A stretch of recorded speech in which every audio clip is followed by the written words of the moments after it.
Tuguti ko nga ato ang kisgutan ang mga pagbasa in a very brief nga mga pamalando. Ang unang pagbasa gikan sa basahon ni Ezekiel o ang punto ni ini nagkanayon nga mubiyak kita sa atong mga kasaypanan aron kita maluwas. Turn away from wickedness and be saved. Mo ni ang klaro nga punto nga gipadayag ni Ezekiel sa iyang basahon. Ningon siya dinhi, kung ang usa ka tawong dautan mubiya usab sa iyang pagkadautan ug buhaton niya ang husto ug matarong, maluwas siya. Nagpasabot, there is dili pa ulahi ang tanan sa pagbiya sa atong mga kasaypanan o dawaton pag-usab ang Ginoo sa atong kinabuhi.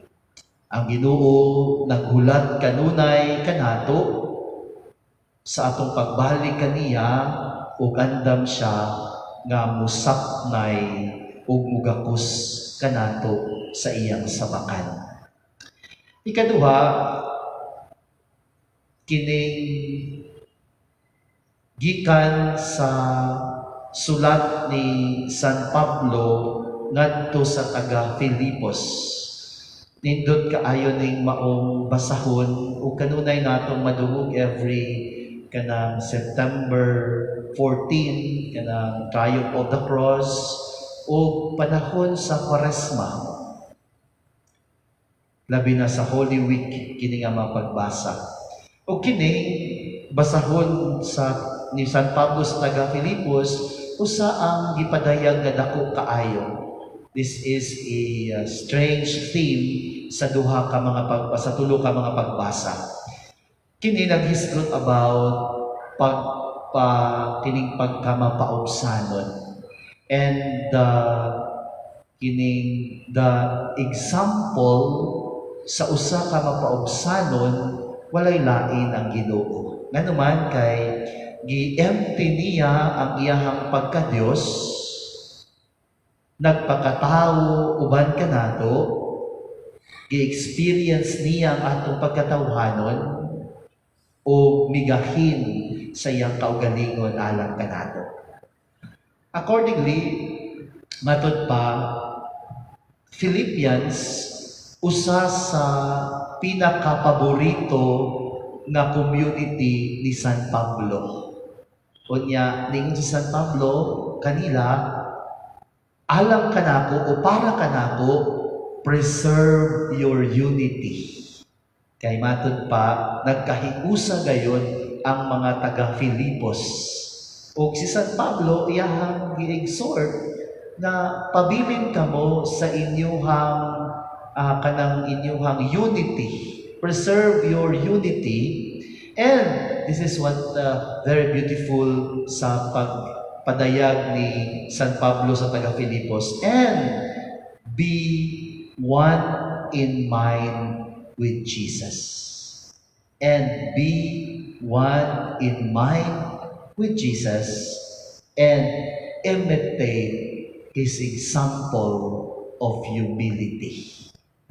Nindot kaayo ni alang kanatong tanan ang pagkamapaubsanon o usa sa hunahuna kang Jesus. Ikatulo dinhi sa Ebanghelyo. Utanaw nato ang Ebanghelyo ug ang first reading gikan sa libro sa Ezekiel, makita nato nga naay similarity. Naghisgot kini og repentance, pag-usab sa kaugalingon. Repent and live. Hawasa ang imong pagkamakasasala ug maluwas ka. O kini gihisgutan sa sambingay nga gihisgutan sa Ebanghelyo ni San Mateo.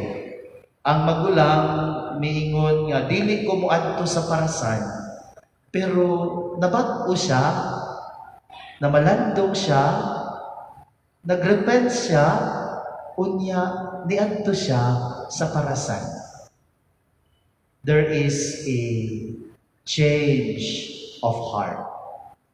Ang manghod, susama sa gisulti sa amahan, sa magulang, niingon, sige mo adto ko. Sige mo adto ko, pero wa ni adto sa parasan. Manghod ug magulang. Unya, ang pangutana, kinsa man karon ang nagtuman sa kabubuton sa Dios. Ang tubag sa Ebanghelyo, kadtong magulang. Kay bisan wa siya misulti o bisan misulti siya og di ko moadto, pero nag-usab siya ang kaugalingon og miadto sa parasan. Ituman niya ang kabubuton sa Dios. Matod pa, duha ka klase sa mga tao o duha ka klase sa pundok sa mga tao sa panahon ni Jesus. Ang kinaiya sa magulang o ang kinaiya sa manghod. Ang kinaiya sa magulang, makit-an daw nimo kini sa mga Pariseo, sa mga tax collectors and mga tax collectors o prostitute. Sa sinugdanan, wa sila mutuman sa sugo sa kabubuton sa Dios. Kay nagpuyo sila sa ilang pagkamakasasala. Apan later on, nakahinuklog sila o mituman sila sa kabubuton sa Dios. And God forgiven them. Ay kaduhang pundok sa klase sa mga tao sa panahon ni Jesus, kini daw mga religious leaders and elders. Ipakita nila sa sinugdan ang kabubuton sa Dios. Apan nagtigpakaron ingnon sila sa ilang kinabuhi. Sama sa kinaiya sa manghod. Sisters and brothers, I would like to capture kining maong ebanghelyo nga atong nadungog karon sa pamalandong ni Saint John Chrysostom. Si Saint John Chrysostom, siya ang usa sa mga important early fathers of the church. O kini ang iyahang gisulti nga haom ug nindot kaayo alang kanato sa mga mensahe sa ebanghelyo. Ningon siya, be ashamed when you sin. Don't be ashamed when you repent.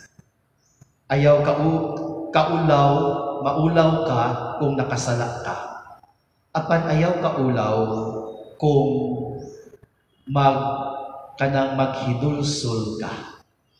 Usahay baya, kung maghidulsol ta, kadaghanan mahadlok mo adto o maulaw mo adto sa confession kay mahibal-an ang ilahang kasaypanan.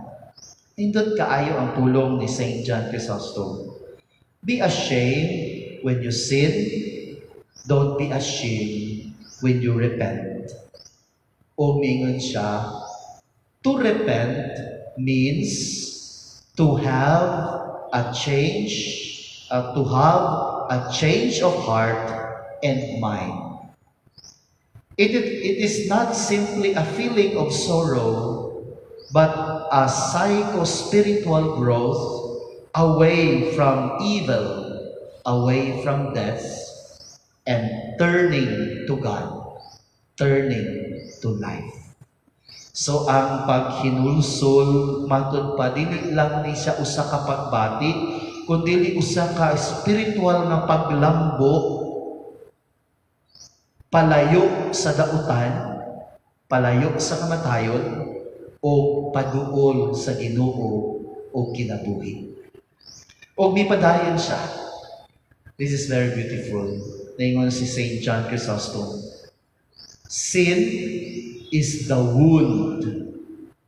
Repentance is the medicine.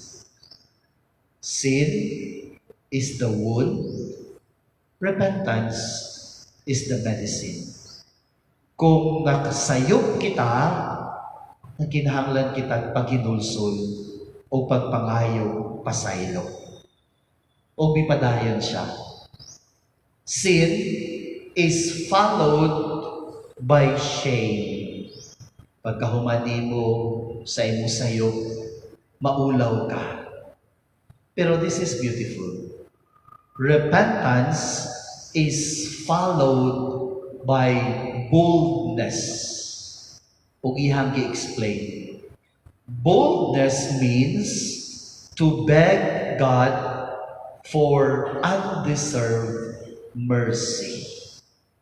Kung mangayo kitag pasaylo, nagpakiluoy kita matod pangadto sa Dios, sa dili unta natong angayan nga kaluoy, apan gikaluy-an kita sa Dios. Dugay na kaayo si St. John Chrysostom, pero kining iyang gisulti sa ikatulo, kaon kaayo og tinuod nga nahitabo kanato. Mao daw ni ang nahitabo in the scenario of sin and repentance. Ningon siya, Satan has overturned this order and given boldness to sin and shame to repentance. Usahay mas tagaan og gibug-aton ang sala og naulaw na inuon nga maghinulsol. Instead nga maulaw kita sa atong sala og naay boldness, naay pagpangayo og pasaylo sa Ginoo. Akong usbon kini ikaduha niyang giingon. Sin is the wound, repentance is the medicine. Repentance of sin is followed by shame. Repentance is followed by boldness. Boldness means to beg God for undeserved mercy. Maigsoon dili paulahi ang tanan. Nasayod kita sa ato ang mga imperfections. Sayod kita sa atong mga kalapasan. Adto kita sa Dios. Paginulsol kita sa atong mga sala. Ug ang Dios andam nga mudawat kanato sa iya sa bakal. Amen. Manindong. O karon atong ipadayag ang atong pagtuo. Kitang